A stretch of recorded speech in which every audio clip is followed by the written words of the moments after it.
You know what I love the most about crossbow engineering? You know, aside from the fact that it's mechanical engineering and art mixed together, is the fact that it's just diabolical. Holy fuck! That was diabolical! Like, I don't know what it is. There's just something about designing a lethal, ranged weapon that feels right. Yeah, feels right. Anyways, welcome to the channel. And today we're talking about the Raptor series. Modern reverse draw crossbow shit. Let me show you the features. Alright, so this is the Raptor Mini.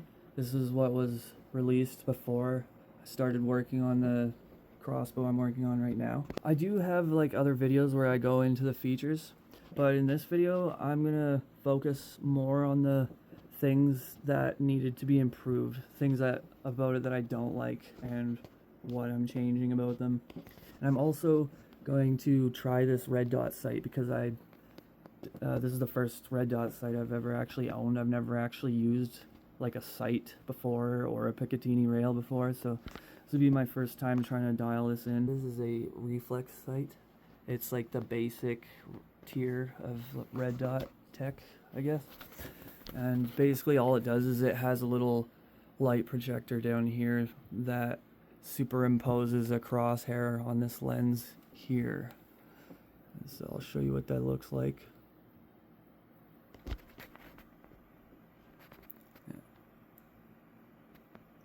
Like, I haven't fired this thing in like, I don't know, at least a year, maybe even 2 years. And it's like, it squeaks now. So, I don't know what that's about. It might just break on me, but I guess we'll find out.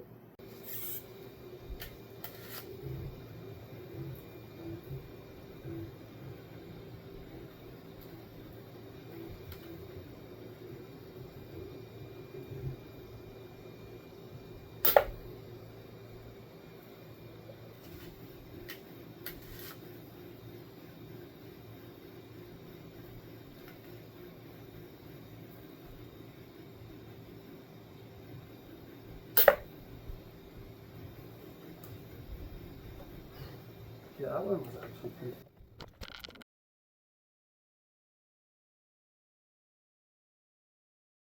It's pretty good penetration on that too. Like, that's not actually easy to pull out.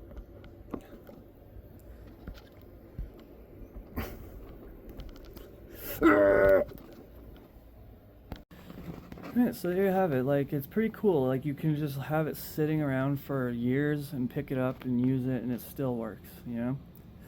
You can't say the same for like rubber based weapons. They wear out. One thing I don't like about it is how the Picatinny rail just ends there, but it should like continue all the way to the T-grip, which is what I'm going to do on the next build. But the one thing about this crossbow that I hate the most, that I can't stand and unfortunately can't fix because my computer sucks and the file I made this in is like, it's huge, like the timeline is huge, there's so many sketches, it just freezes whenever I try to do anything sort of thing. But anyways, it's the draw assist, particularly at the end. It's very flimsy because I was trying to fit it in between other components and I didn't remember to fix it, and now it's too late. But basically, like, you can avoid this, but there's a potential for this to happen. If you cock the crossbow and you leave the T-grip extended, then it'll pull the grip with it and smash it into the wall and break it. And it's also just really flimsy. Like, if when you're pulling it, you want to, constrain your movement so that it doesn't, like, bend this way or that way or break that way, kind of thing. And so the way you go about actually fixing this problem is like, I don't fucking know. There's no room to put more material, really. I would maybe just print like a 0.4 millimeter strip of plastic and like super glue the end, or just reprint this sort of carbon fiber nylon. But I mean, as long as you're careful with it and you don't misuse it, it holds up. Like this one, I've used this one like hundreds of times and it hasn't broke. But yeah, that's just the one thing I really don't like. Another thing about this crossbow that was a problem is I focused on looks first and then functionality, and that's kind of what led to problems like this where I can't find room to fit objects moving past each other. So for the next build, I decided I'm going to focus entirely on functionality.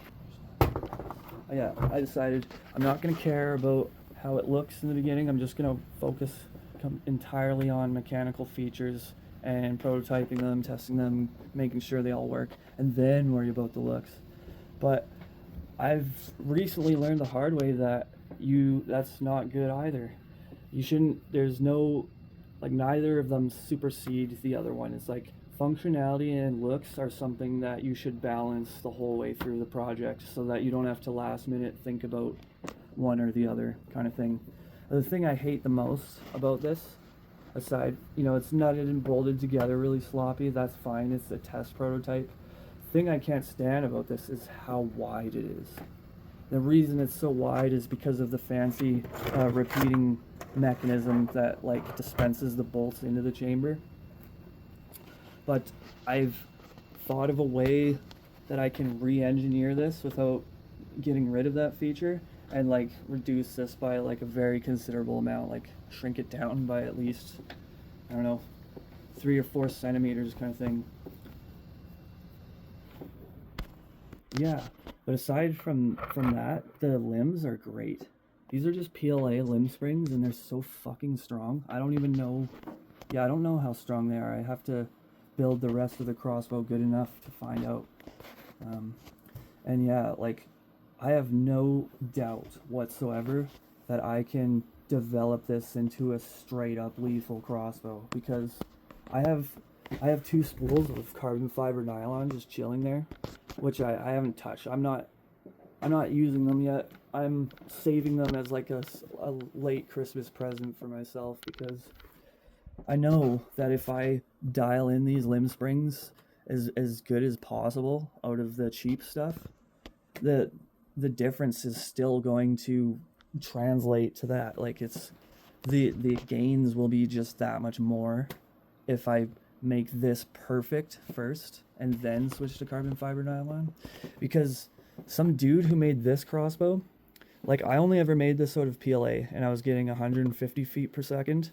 Some dude made this out of carbon fiber nylon and he says he got 220 feet per second, which is pretty fucking cool. So I'm like, oh, sweet. That's what I'll do with my next build. And so, yeah, I have to fix the wideness and then update the risers. And that's that for this. And I also want to go to an inline latch. Right now it has like the double claw. I hate that. I want one claw that latches at the back. It's just like more mechanically simple and reliable to do it that way.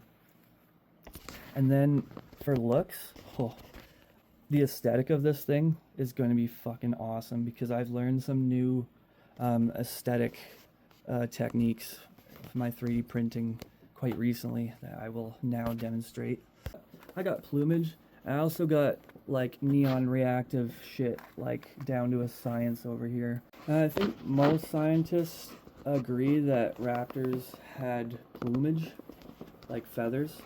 And so here's experimental plumage I've designed. And I think it looks pretty fucking lit. Have you ever seen a crossbow with plumage on it? Like, that just looks fucking awesome to me. See, like, I have UV LEDs and stuff, and like, check this out, I got it.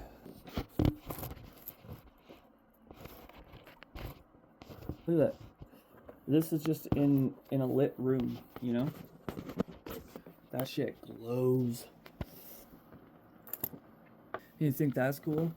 Well, most manufacturers use daylight and fiber optic tubes that are just laid out in like this plastic tube off to the side. To me, it kind of looks a little tacky. But when you're embedding UV LEDs into the system and using translucent filament, it's pretty easy to make stuff glow. So this is a DIY glow pin for a compound site, just as expected. Okay, just like that. I don't need to run extra fiber optics so I can absorb more sunlight. I can just have an LED at the base of the pin and just heat shrink around and just have the very end illuminated like crazy amount. And with that, I'll be able to hook that up to a potentiometer, and you'll be able to adjust the brightness of your pins and stuff. And you'll be able to adjust the brightness of like just the aesthetic lighting, because this thing's going to be covered in aesthetic lighting. But you see, there you go. I got that plumage. I got that neon. I got that edge lighting. I got the glow pins, yo. And it'll all be adjustable, like all internally adjustable. So yeah, if you think that's cool, you know, designing a compound sight from scratch. See, I ordered the lens here, and then down here I've got bubble levels coming in, and then yeah, I have everything else to actually like design the whole site from scratch, like a properly functional compound site, which I like because they're just very open. It's very cool, like interface, the compound site. And I already have green dot diodes, but I recently found out about like blue and purple ones. I didn't know you could get lasers that do that. I'd imagine they're quite a bit less visible than the red dot and the green dot, but I have like all these crazy illumination tricks that I can use to like bring it out. So I might end up going with a purple laser, but right now I'm going with a green laser. I'm actually going with like a green reflex projection that I kind of just like made myself. I'll show you. I realize that there's more components that go into making a reflex sight, but I'll show you like what it would look like with this simple setup here. So I have a convex translucent filament lens. Yeah, it's just like a convex, double convex shape that I printed to use as a sort of magnifying glow lens. I don't know. And then on the front I have the silhouette of the crosshair, and the way that looks. There we go. And it's clean, right? And it's like, this is just a normal LED light. It's not a laser or anything. And it's so clear. So I'm thinking I'm probably just going to end up making either a green reflex or just oops, cut myself off there. So yeah, probably what I'll end up doing is I'll just make both. I'll have the option for either, you know, the green reflex sight or the compound bow sight. Back to the carbon fiber nylon. The point I was getting at is it's stronger than hardwood, you know, like significantly stronger than hardwood. The PLA is significantly weaker than hardwood, and you can see the kind of results I've gotten with that. So it's like, with information like this, it's like this like assures me that I can make a powerful crossbow, you know, with a 220mm print bed, no problem.